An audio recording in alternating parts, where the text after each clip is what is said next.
महाराष्ट्र विधानसभा निर्वाचन 2024 ପାଇଁ भोट प्रक्रिया समाप्त होईछि। 288 सीट विशिष्ट महाराष्ट्र विधानसभा रे किए संख्या गरिष्ठता हासिल करिबो 23 नवेम्बर सुधा स्पष्ट होईजिबो, किंतु फलाफल पूर्वरु किए बाजी मारिबो से नहीं कल्पना जल्पना आरंभ होई जाईछि।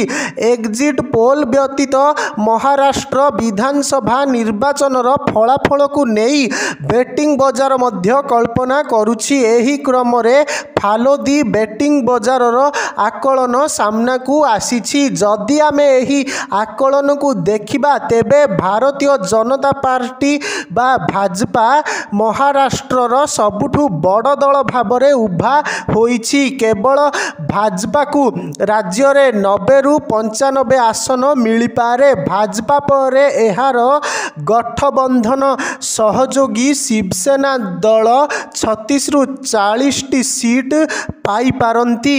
महायुति मिलित मंच रे अंतर्भुक्त तृतीय दल एनसीपी 12 रु 16 टी सीट जीति पारे।